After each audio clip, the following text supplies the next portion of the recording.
Yes, on Thursday's class, we were discussing about stresses in spherical pressure vessels and stresses in the cylindrical vessels.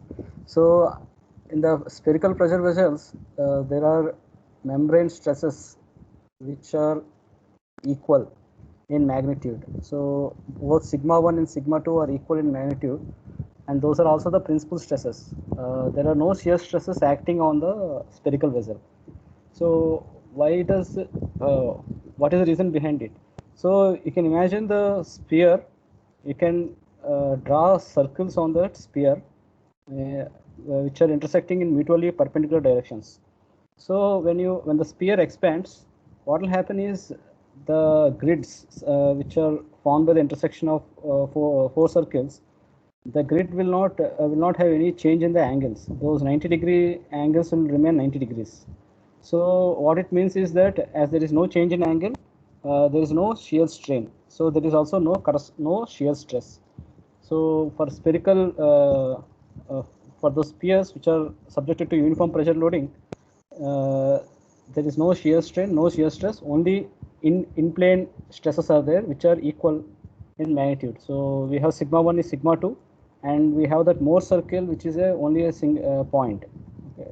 Sigma 1 comma 0, sigma 2 comma 0, both are coinciding, and we have a comma b at a single point on the sigma theta axis. So that I couldn't tell in the last class, so I remembered, so I'm telling it now.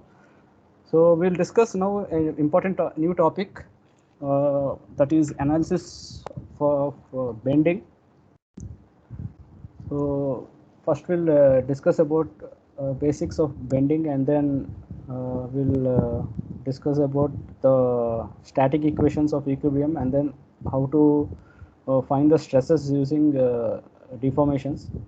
And so here we have a person lifting a straight prismatic bar. There are two weights here acting, A and B, in the downward direction, and he's lifting it with his hands, and there is a upward force acting at C and D. So the distance between A and C is L, and D and B is L, and the distance between his two hands along the rod is A. So what we can do, we can draw a free body diagram for that bar. So what will happen is the bar will bend in this way. So this is a bending which is happening, and there is a downward load acting on both the extreme ends, and there is the upward load acting at the location of these hands. So we can cut a cross section. So we can cut a cross section here between A and C, and what we can do, that cross section is at a distance x from the point A. So we can look at the left part of the bar and see what are the forces. So there is a downward force acting, and at the cut cross section we have one term, one force V, and a moment M, which will balance, which will provide the moment equilibrium. So here the V will be equal to P, and this P will produce a anti-clockwise moment equal to Px, and that will be balanced by this M. So M is equal to Px. Similarly, we can cut a cross section between point C and D. So we have that bar here. So now there is two loads acting. One is a load P downward at A, and load P acting upward at C. So again we have the force V and the moment M. So if you do the force balance, so this P and this P will balance out. So V will be equal to 0, and this moment M is equal to the couple which this rod is experiencing. So these two are equal opposite forces, parallel to each other, and the distance between them is L. So these two forces will produce a anti-clockwise moment. So to balance it, we have a clockwise moment M, which is equal to PL. So similarly, if you cut a cross section between D and B, so we have our free body diagram here for that left part of the bar. So we have again the shear force. We have the force V and then the moment M. So this force V will now act in the downward direction, because this P and this P will cancel out, and the P is acting here upward. So to balance it, the V will act in the downward direction. So, and moment, how to calculate the moment M? So we know that these two forces will produce a anti-clockwise moment, PL, and that will be balanced by this clockwise moment M, and this P will produce a clockwise moment. So what is the clockwise moment produced by this P? So this total distance is x, and distance between D and A is L plus A. So the moment produced by P will be P into x minus L minus A. Okay, so that is the moment produced in the clockwise direction, plus the moment produced in here will be M, that will be balanced by the anti-clockwise moment PL. So from this we can get M value as, if you send L to the right hand side, we'll get 2L, and we'll have A minus X, so 2L plus A minus X. Okay, so that is the value for M. There is another way to do that. We can consider the free body diagram for the left part of the bar, right part of the bar. So we have that force P acting downward. So to balance it, there is a V acting upward, and this momentum is due to this P alone. So the total, this entire distance is x. The total length of the bar is 2L plus A. So this distance is 2L plus A minus x. So P into 2L plus A minus x is the moment. So what will happen when you cut the cross section? Here the V will act in the downward direction on the left hand, and on the right hand it will act in the upward direction, and these two will balance out. And here M will act in the anti-clockwise direction, and on this bar it will act in the clockwise direction. So if you join that together, then M and M will cancel and it will balance out. So it is like if you have a axial force P, so that force will act in the rightward direction here. On the right bar it will act in the leftward direction, and at the cross section if we add, they will be going to 0. So there is a specific term for that vertical force. That vertical force is called the shear force, and this moment M has a specific term. It is called the bending moment. So maybe in later classes you'll learn how to draw the shear force diagram and the bending moment diagram. I think I just sketched those shear force and bending moment diagrams. So shear force, what is happening between A to C? It is a upward positive. Upward is taken as positive. So we have a constant P from A to C, and from C to D the shear force is 0, and from D to A it is again negative. So that is what is shown here. So there is a positive shear force between A to C, 0 shear force from C to D, and a negative shear force from D to B. And bending moment diagram, we have a linear increase from A to C, and then there is a constant bending moment, because between C to D there is this couple which is acting, PL. It doesn't change with the distance, so it is constant, and then it will drop down to 0.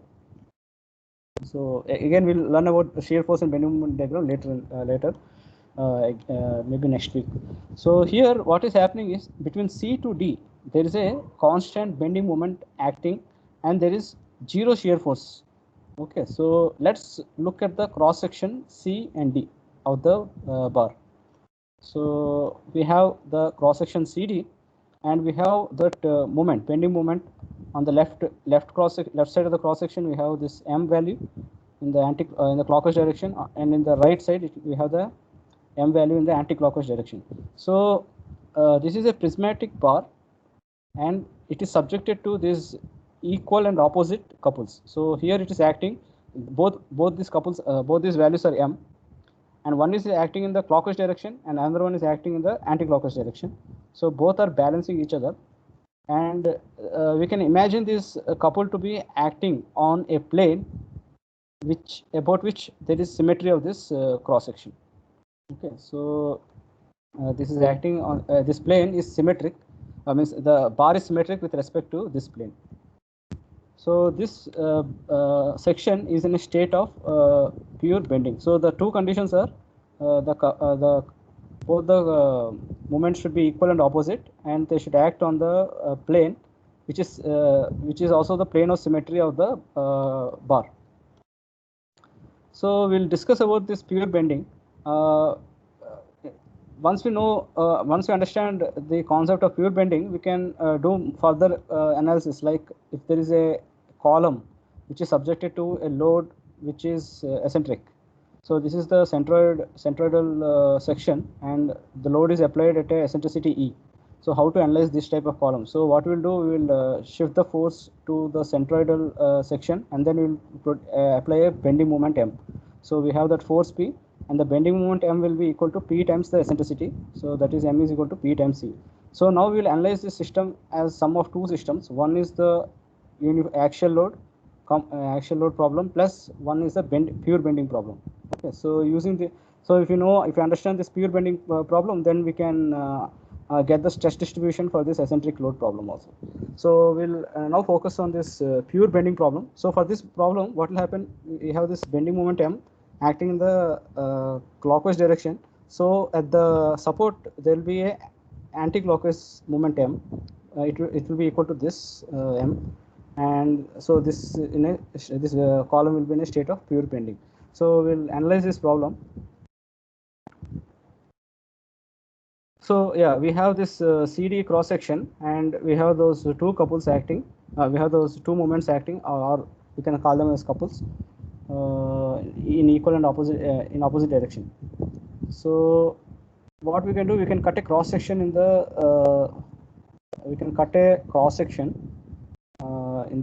in the in the bar, and let's see what is happening at that cut cross section. So at the cut cross section, we have this balancing moment M, and this moment is also called as the bending moment.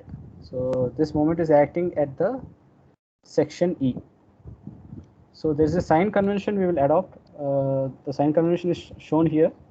So we have this bar, and we have this moments acting in this direction. So on the left edge it is acting in the clockwise, and on the right edge is acting in the anti-clockwise. So because of these two moments, this bar will bend like this. Okay, so this shape is, it's a sagging. It is sagging, and we treat this bending moments as positive. Okay, so whenever there is sagging deflection, we say that the applied bending moment is positive. And suppose in this case the moments are acting in the opposite direction, so what will happen is these moments will produce a hogging, means the bar will bend upward. Okay, so these bending moments are then called as have a negative value.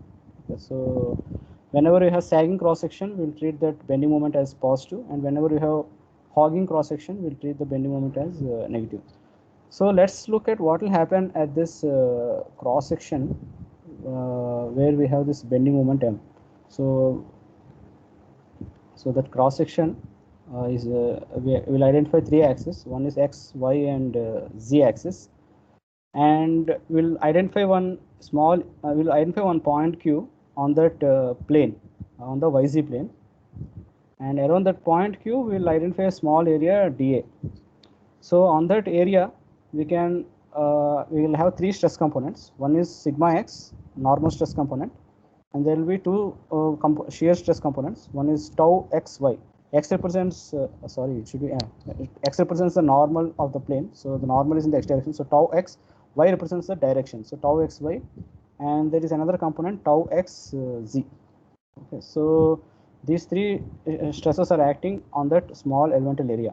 So the point Q is located at a distance of y from the z axis, and at a distance of z from the x axis. Okay, so its coordinate is maybe some 0, y, z.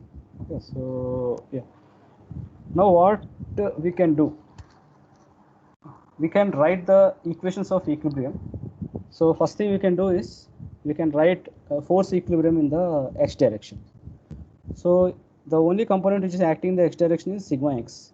So the total force in the x direction, sigma fx will be integral sigma x dA, and the total force, actually if you see, there is only bending moment acting at that cross section. So sigma fx will be 0. Okay, so this is the first equation we get from by applying the this is the first relation we get from by applying the equation of equilibrium. Then what we can do, we can find the moment about y. So sigma my. So here tau xy and tau xz lie on the yz plane. So the moment produced by tau xy and tau yz about y axis or z axis will be 0. So the only moment will be produced by sigma x. Okay, so sigma x will produce a moment equal to sigma x dA into this distance, which is z. Okay, and sigma x, this will act. If you use the right hand thumb rule, you can place your four fingers along sigma x direction and curl it up towards y axis, so it will be acting in the positive direction. So we have sigma my is equal to z sigma x dA, and that is equal to 0. And similarly, we can calculate, there is another way to look at it. So this is a cross section which is symmetric with respect to the y axis. So if you have a area to the left, this area, there is a corresponding area in the right.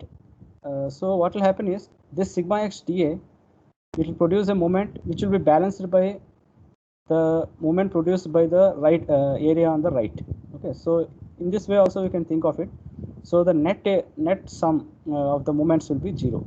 So this will produce a moment sigma x dA will be in the positive y direction, and this will produce a moment in the negative y direction. So both will cancel out. So yeah, we have this integral z sigma x dA is 0. And what else we have? Yeah, we can calculate moment about the y direction, about the z direction. So the moment will be sigma x into sigma x dA into y. But again, what will happen if you use the right hand thumb rule? So you put your four fingers along sigma x dA direction, and then you curl towards the z axis. So the thumb will point out towards the negative z axis. So sigma x sigma mz will be minus integral y sigma dx, integral sigma x dA, and this will be equal to the moment which is acting at that cross section. So it is acting along the z direction, so we'll have plus m. Okay, so this is the relation we get if you apply the moment equilibrium in the y direction. The only reason we are putting minus is because sigma x dA, when you calculate the moment, it will be acting in the negative z direction. So we have to account for that and put minus symbol there, minus sign there. Okay, so we have those three equations, sigma fx, sigma my, and sigma mz.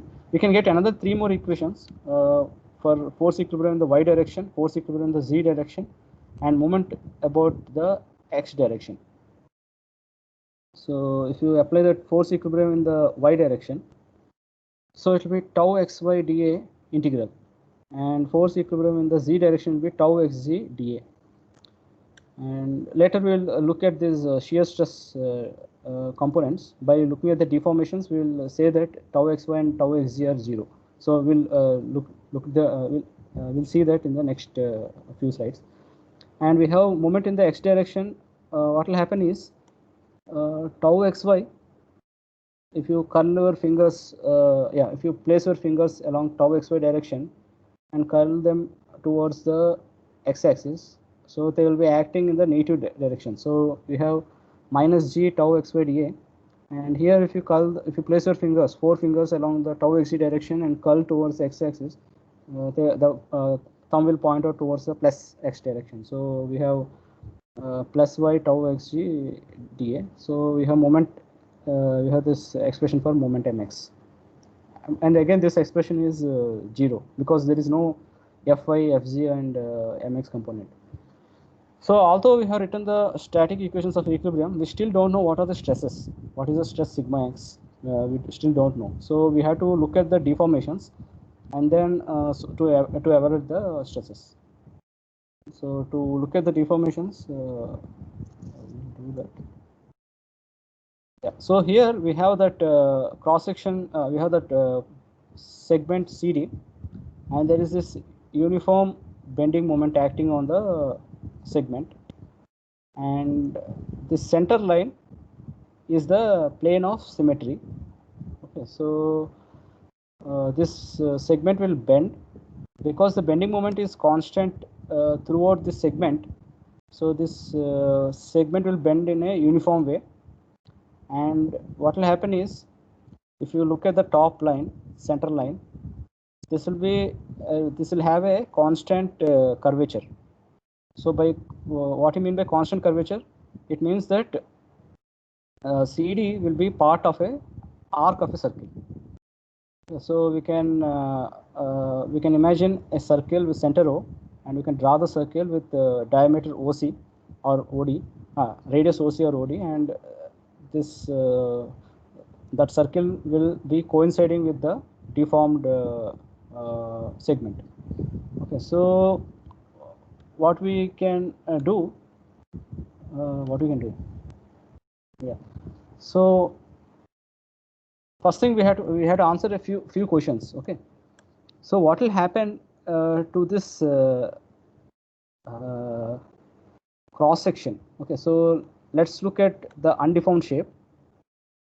In the undeformed shape, let's identify the point E which is lying on the top of the it is a point lying on the center line on the top, and we can draw a line. We can draw a plane which is perpendicular to the axis of the member.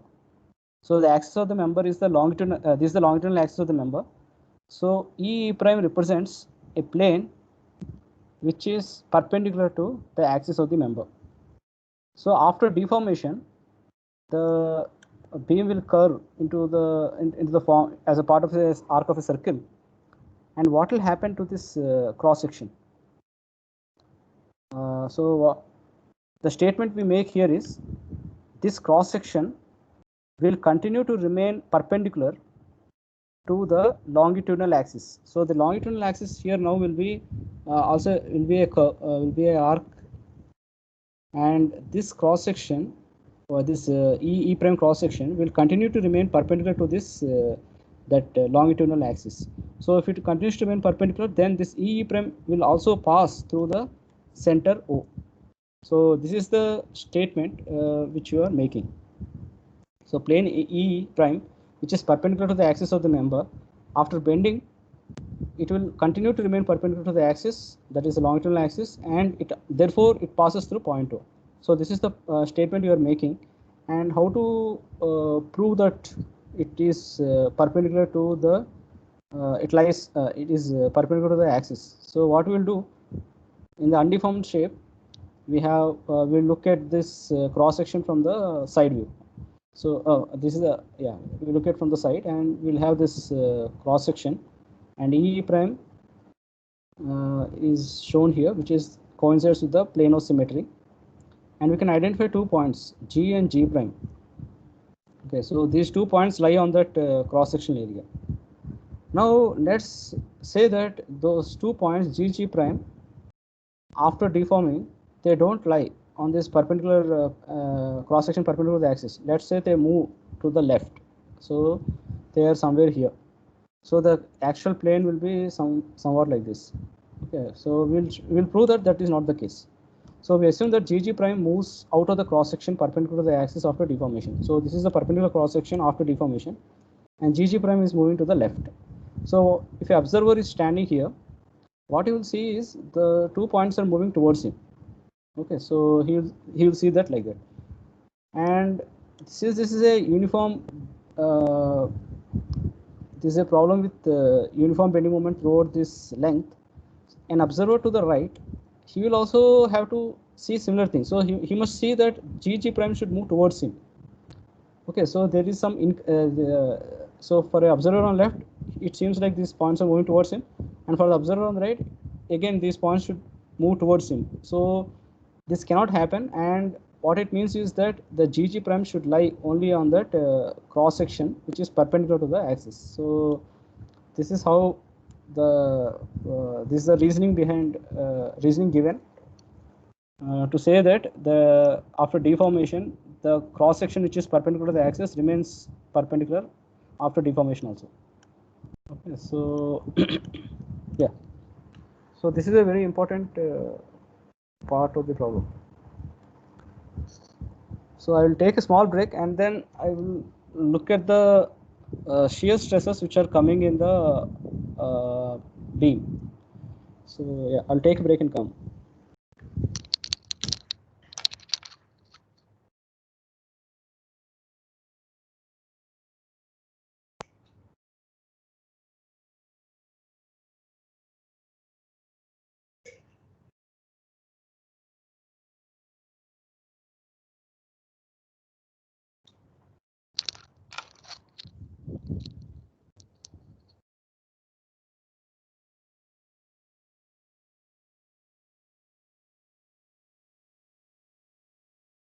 Yeah. So what we have here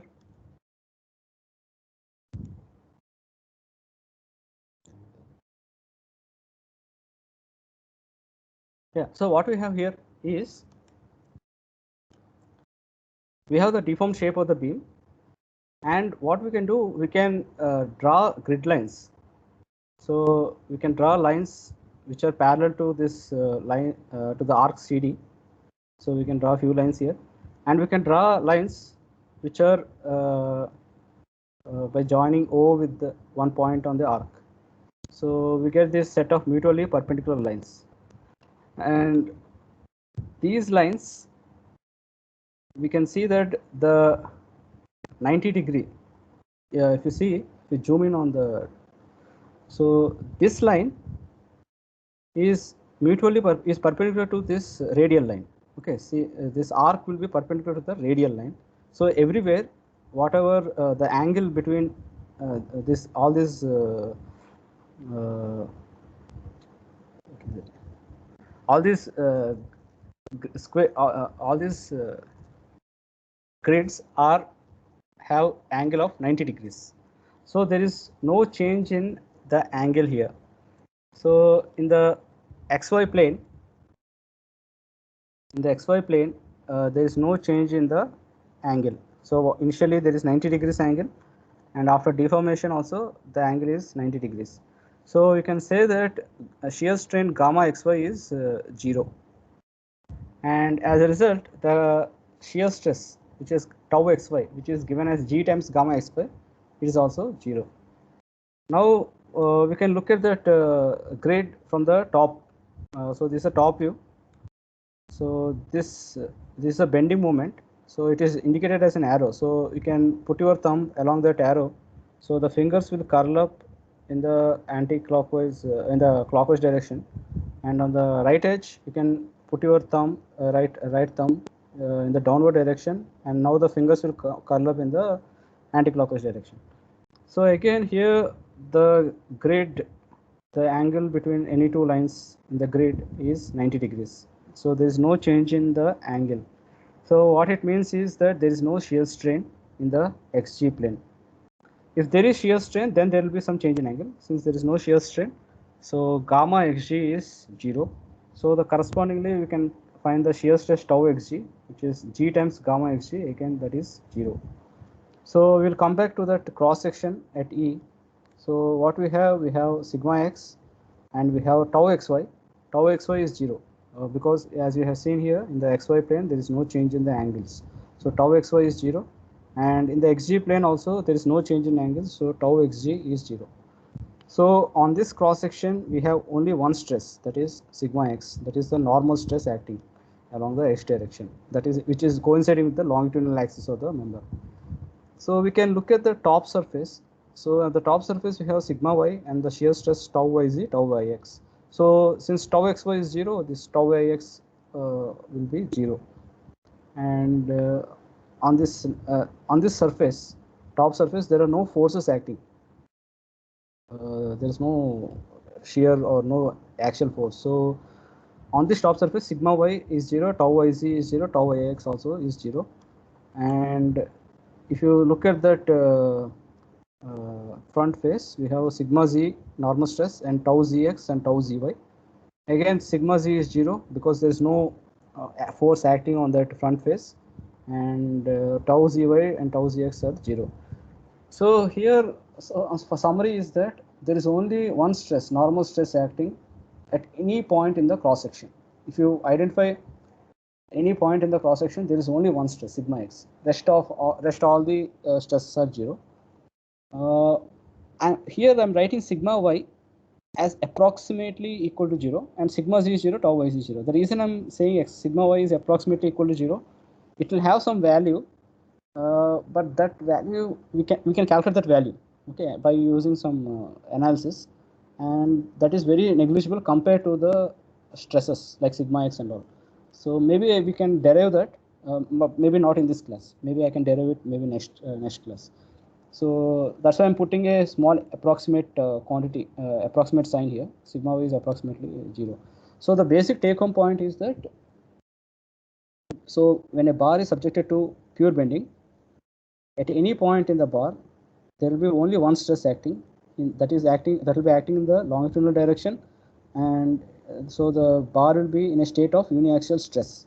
But this uniaxial stress need not be same at every point. It will vary along the cross section. If you move up or down, the stress will vary. But the major thing is that sigma x is the only stress acting on the bar, So let's calculate that sigma x. To do that, we have to use the force displacement relations because it's a statically indeterminate problem. We will have to look at the deformations, and from the deformations we can get the strains, and once we get the strains we can get the stresses. So let's look at the deformations. So again, we have here the deformed shape of the bar, yeah, and we have CD, that is the top surface, and C prime D prime, that is the bottom surface. So CT will be part of arc of a circle. Again, C prime D prime will be part of arc of a circle. So the center is lying at O.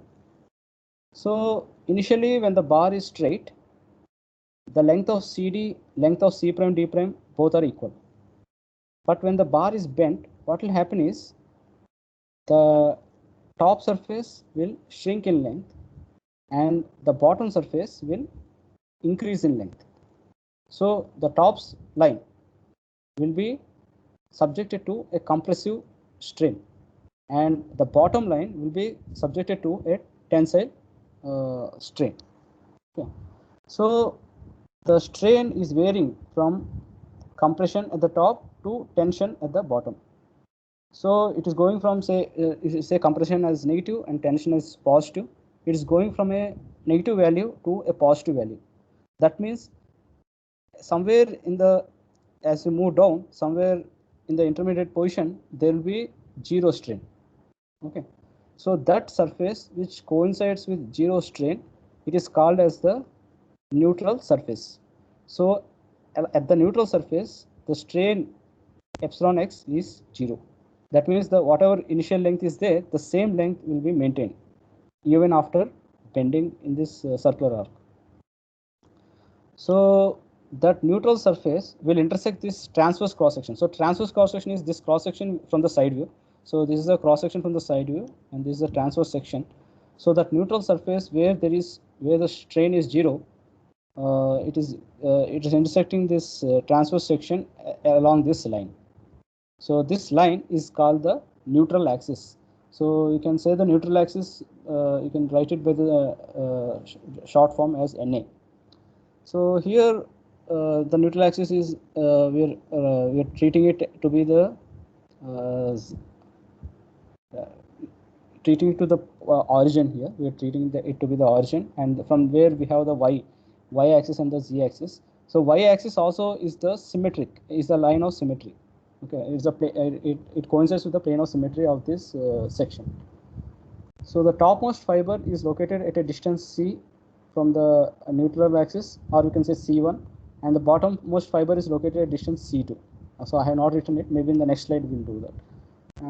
Yeah. So this neutral surface, when you look from the longitudinal perspective, it will be this line EF. Okay, this EF is the arc of the circle. And what we can do is we can get the radius of this circular arc, and that radius is denoted by rho. And we can find at a distance y, we can find another line, circular arc, that is GH. Okay. So this distance between this neutral line EF and line GH is y. Okay, so this surface GH will intersect the transverse cross section here. So that is indicated by this green color.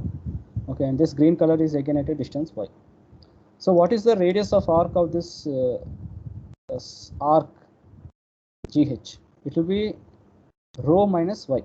Okay, so because this total distance OE is rho and G is y, so OG will be rho minus y. Okay. Now with this information, we will look into the strains, strains in the system. So first thing is, we know the radius of the arc is rho, radius of arc EF is rho, and the angle subtended at the center is theta. So what will be the length of the arc EF? So the length of the arc EF will be rho times theta. If theta is expressed in radians, we'll minus have y theta. length of arc EF.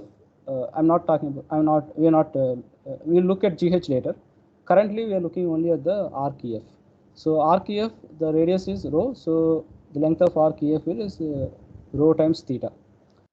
So this rho times theta is the length of that arc EF, and this also happens to be the initial length of the bar, because we are saying that the neutral axis corresponds to the location where the length of the arc is not changing, length of the element is not changing. Okay, so this L also refers to the initial length of the bar, and this length is equal to rho theta. Now for arc GH, what is the length of the arc GH? It will be rho minus y times theta. Okay, so this radius is rho minus y, so length of the arc is rho minus y theta. So this is the length of the arc GH, and what is the change in length of this GH? So initially its length is L, and then the final length is L prime. So L prime minus L, which is rho minus y into theta minus rho theta. So that will be equal to rho and rho will cancel out, and we are left with minus y theta. So delta is equal to minus y theta. So y is the distance away from the neutral axis in the upward direction. So when you move upward, then there is a negative change in length. That means there is a shrinking taking place as you move above the neutral axis for this problem. So here the strain is 0, and as you move up, there is a compressive strain coming, and at the top there will be the maximum compressive strain. And if you move down, you will have minus of minus plus y, and so there will be positive strain coming here, and at the bottommost fiber will have the maximum tensile strain. Okay, so this is a delta, and we can calculate the strain value. Epsilon x is equal to delta by L. So delta is minus y theta by rho theta. So it will be minus y by rho. So epsilon x is varying as a function of y, where y is the distance from the neutral axis. So we can plot the epsilon x as a function of minus as a function of y here. So that plot is shown here. So we have that longitudinal y-axis here, and this is the dashed line is the neutral axis, and the topmost fiber and the bottommost fiber will have the maximum compression and maximum tensile strength, and there is a linear variation. That linear variation is shown here. So at neutral axis, the strain is 0, and at the top, if this distance is c, the strain will be minus y by rho, which is minus c by rho, and here if the distance is say c2, it will be c2 by rho. So maximum values of strain, either positive or either tension or compression, occurs at the topmost fiber and bottommost fiber. So here in this case, the beam is bending in the sagging direction. So the topmost fiber is in compression and bottommost fiber is in tension. Suppose if it is bending in the other way, then bottommost fiber will be in compression and topmost fiber will be in tension. So it depends on the applied bending moment. So here bending moment applied is positive, which is causing a sagging moment. So the topmost is in compression and bottommost tension. So we have this expression for strain epsilon x, which is minus y by rho. So it is a function of y, which is the distance from the neutral axis. So if you are above the neutral axis, you will have minus strain, minus value here. Yeah. So we can write it in another form. We can write 1 by rho is equal to epsilon x by minus y. Yeah, you can use this form also, or you can use this form. Either way, it's same. So what we have done here is we have related the strain at any point in the beam with this geometry and the curvature. Okay, so with its location and the curvature. Now we will calculate the stresses now. Stresses by using the Hooke's law. So that is also straightforward. So before using the Hooke's law, one thing we'll assume is that the stresses in the bar never reach the yield stress.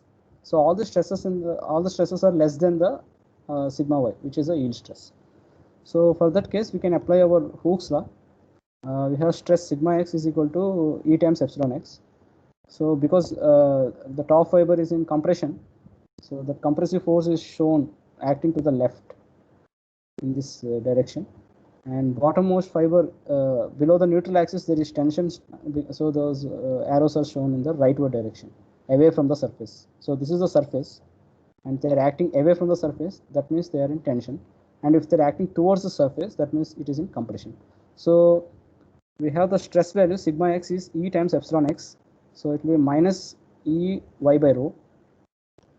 So the maximum value, maximum compressive stress will be EC by rho. So we replace y with c, and yeah. So this is the expression for stress. Sigma x is minus y by c sigma m in terms of the maximum stress. But anyway, we will use only this term. Sigma x is minus E by rho y. Okay. So yeah, that variation is shown here. There is a linear variation, and at the neutral surface, that is a neutral axis, the stress is 0. There is no stress. At the bottommost fiber, there will be maximum tensile stress, and at the topmost fiber, there will be maximum compressive stress. Okay, so with this equation, we will now look into the static equation of equilibrium. So the static equation of equilibrium, one of the equation is sigma fx is equal to 0. So what is sigma fx? We have already done that. It is sigma x dA. Tau yx and tau xy and tau xz are both not coming here. So only sigma x dA is there. So that is equal to, if you replace sigma x with Ey by rho, so we are taking, we can take rho out, and we'll have integral y dA is 0. Okay, so with this information, with this equation, we can know the location of the origin. So about the origin, that cross section, the first moment of area, which integral y dA is 0. So what does it mean? It means that the neutral axis passes through the centroid of that area. So if you have that area, integral y dA is 0. That means this line,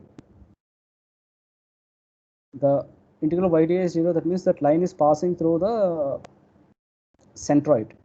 Okay, so that is what it means. I think we have done this in engineering mechanics. Neutral axis passes through the centroid of this area. So integral y dA by y bar, integral y dA by area will give the y bar, and y bar happens to be 0. That means the neutral axis passing through the centroid of the area. And similarly, so we can find the location of the neutral axis by finding the centroid of the area. And once you know the centroid, we can draw a line, and that line will be the neutral axis, horizontal line, and that line will be the neutral axis. And similarly, we can find the moment sigma mg, which is minus integral y sigma dx. What is this? We are calculating the moment produced by sigma dx about the y-axis. So I think we have done this. We had written this equation previously. So the negative sign will take care of the anti-clockwise clockwise moment. Okay. So y dx will be in the clockwise direction. So we have to put the minus sign there. So minus y sigma dx is equal to m. So sigma x will be E y by rho. So we take the E by rho out, and we'll have y square dA. Again, we have used this expression y square dA somewhere in the engineering mechanics. So what is that y square dA? It is the second moment of area about the x-axis, which is a neutral axis here. So Ixx is equal to integral y square dA. So we are taking the second moment of area. So we will replace this entire term with I Na, I referring to the neutral axis. So we get E by rho is equal to m by I. So I again is a constant because the area itself is a constant. So we can find the E by rho value is equal to m by I. So with this expression, what we can do, we can calculate sigma x. So sigma x will be minus E by rho y. So E by rho is replaced with m by I. So we have sigma x is minus m by I times y. So this formula is called the elastic flexure formula. So what is flexure? Means if you are flexing something, means you are bending it. So that's why it is called flexure formula. So here the we are finding the normal stresses sigma x in terms of the applied bending moment and the distance of the neutral axis, distance of the point where you want to measure that from the neutral axis. Okay, so that is this expression. So we see that again there is a linear variation because there is only y term. If it is y square, it will be it will be quadratic and all, but it's only y term is there, so it's a linear variation is there. So at the neutral axis we have again zero stress, and if you go in the downward direction, you will have tension. So the tensile forces are acting away from the surface, and if you go in the upward direction, there is compression. So the topmost fiber is at C1 from the neutral axis, and bottommost fiber is at C2 from the neutral axis. So the topmost fiber will have the maximum compression, and the bottommost fiber here will have the maximum tension. So we can calculate the maximum compression by replacing y with this distance C1. So we have sigma at the top will be mC1 by I, which is also the compression, and sigma at the bottom will be mC2 by I, which is the tension. Okay, so what we do here, we'll do some small manipulation. What we can send that C1 term to the denominator. So sigma at the top will be m by I by C1. So I by C1, there is a specific name for it. It's called section modulus. Okay, moment of inertia by distance of the point from the topmost point from the neutral axis. So there is section modulus, and that section modulus is usually represented as by z, and since we are referring to the topmost section, we'll have g top. Similarly, for the bottom most section, we can send C2 to the denominator. We'll have I by C2. I by C2 is again section modulus for the bottom. So we write Z subscript BOT. So usually this section modulus, usually the members are symmetric with respect to neutral axis also. Not only so, what will happen is that Z top and Z bottom usually are equal. But if you have to make a choice for section modulus, we'll take that as the minimum of Z top and Z bottom. Okay, so we'll choose the minimum of the two values. Why you are choosing the minimum? Because when you choose the minimum, we'll get the maximum stress. Okay, so we have to choose the minimum as the section modulus. Okay, so here the maximum stress which will be produced for applied bending moment will be sigma max is equal to m by z. Z will be the minimum of Z top and Z bottom. So yeah, that's the reason we have to choose the minimum of those two section moduli. And we know that we see that here sigma maximum stress is proportional to inversely proportional to the section modulus. So if you have a section with larger section modulus, it will experience lower stress. So yeah. So in this problem, what will happen is C1 is greater than C2. Why is it greater than C2? Because most of the area is concentrated in the bottom region. So the neutral axis will be little down. So we'll have C1 which is greater than C2. So since C1 is greater than C2, what will happen is Z top, the compression value will be greater than the tension value. So sigma top will be greater than sigma bottom. And section moduli for top, which is I by C1. So since C1 is higher, I by C1 will be lower. So Z top will be less than Z bottom. So let's look at the section moduli. What it means when we say that larger section modulus will imply lower stress. So let's look at that. So here what we have, section modulus, the units are given in millimeter cube or meter cube or inch cube. Why? Because it is, if you look at it, what is section modulus? It is moment of inertia, second moment of inertia by moment of inertia of the area by the length. So it will be moment of inertia is y square dA, which is millimeter cube, millimeter power 4, and by millimeter, which is millimeter cube. So section modulus units are millimeter cube or meter cube or inch cube. So let's look at these two cross sections. So the width of this cross section is 3 and height is 4. This is a rectangular cross section. So the neutral axis will pass through the centroid, and so the C1 value will be equal to the C2 value. Both are equal to H1 by 2, which is 2 units. So the section moduli for this will be, the area of this cross section is 4 into 3, which is 12. And the section modulus will be BH cube by 12. So yeah, here we have that expression for G for rectangular section. So G is equal to I by H by 2 of the height. So I is pH cube by 12 with referring to the neutral axis passing through the centroid. So it will be pH cube by 12 and divided by h by 2, which is bh square by 6. So what we can do, we can write bh as a. So we'll be left with a times h by 6. So this is the expression for section modulus. So for this section, the section modulus will be a times h. A is 12 and h is 4 by 6. So section modulus here is 8. So for this section we have section modulus is 8. We have here in the green color another cross section which has similar area. So the area, if you see, it is B2 width and height is 6. So area will be again 2 into 6, which is 12. So both these have the same area. But for this, since the height is height is exceeding this height, we can calculate the C1 and C2 value, which is again half of it, which is 3. So the corresponding section modulus will be 12 into 6 by area into height by 6. So it will be again 12 units. So here J2 means the section modulus for this one is higher than J1, which is 8 for this area. So since J2 is greater than J1, if you calculate the so if these both these beams are subjected to same bending moment M, so the stress we can calculate sigma is M by Z. So here J2 value is higher than J1, so the stress produced in this bar at the top fiber or in the bottom fiber is represented by sigma max 2. That will be less than the stress produced in this cross section. Okay. So this cross section is preferable because the maximum stresses occurring in the top are lower compared to the maximum stresses occurring in this top or bottom. Yeah. So this section is preferable. The one with the higher section modulus is preferable because it will experience lower stresses. And again, the section modulus, we can this concept of section modulus again used in the beam designs.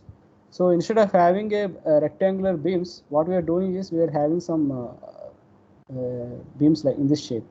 So these beams are called wide flange beams, and this part, vertical part, is called the web, and this horizontal part is called the flange. So we see that these flange areas are located very far from the neutral axis. So when they are located very far, so this entire area will contribute a lot to the moment of inertia. So it will be area times y square, c square, okay, this distance square. So as a result, these beams with flanges have higher moment of inertia. For the same cross-section area, they'll produce higher moment of inertia. So when they produce higher moment of inertia, they will have the larger section modulus, because section modulus is I by A. For the same area, we'll have higher I by C. Here I put A, which is C. So as they're located far from the neutral axis, they'll produce larger I and therefore larger G values. So these kind of sections are used in steel design, buildings made of steel. We use this kind of cross section because they will produce, they can withstand higher loads. These will be subjected to lower stresses. Okay. So the top flange, top part and the bottom part will be subjected to lower stress values. So this is regarding the section modulus. Now let's look at the curvature relation one more time. So we have stress value epsilon x is sigma x by E. So epsilon x we have written as minus y by rho. Y is the distance from the neutral axis, rho is the radius of curvature, and sigma x we have calculated as my by I. So we have minus y by rho is equal to minus my by I. So we have 1 by rho is equal to m by Ea. So this is a relation between the bending moment and the radius of curvature. So we can write again sigma x by E, which is epsilon x, which is minus y by rho. Sigma x by E is equal to epsilon x, which is minus y by rho. It is equal to sigma x is minus my by Ei. Okay, so what we can do here, we can send our y term to the denominator. So and we can multiply all this entire equation, this entire three equations, 3 terms with E. So what will happen? We have sigma x by minus 5 and is equal to E by rho is equal to m by I. So this is another relation which you can remember. So here we are relating the bending moment with and inertia with Young's modulus and radius of curvature, and stress at a point with the y coordinate of that point. Okay, sigma x by minus pi is equal to E by rho is equal to m by I. I think we have exceeded our time. So basically what we are doing here, we are looking at the uniform bending problem, and we have written our equations of equilibrium, and then since it is a statically indeterminate problem, we have to look into the deformations. So we looked at the deformations and then found the relation between strain and the radius of curvature. So that relation we got, yeah. So the relation between strain and radius of curvature. Then we applied the Hooke's law, and by applying the Hooke's law, we got the stress in terms of that rho and y. And then we located the neutral axis by applying that equation of sigma fx, equations of equilibrium in the x direction, and we can apply sigma mz moment equilibrium, and we can get the sigma x value. So first we'll find the neutral axis. Once you find the neutral axis, then we will find the I value with respect to the neutral axis, and once you find the I value, we can get the stress value. Sigma x is minus my by I. Okay, so yeah, we'll solve one problem, and then yeah, we also learned about this section modulus, which is defined as I by C, and then this expression for curvature in terms of the bending moment and Young's modulus and moment of inertia.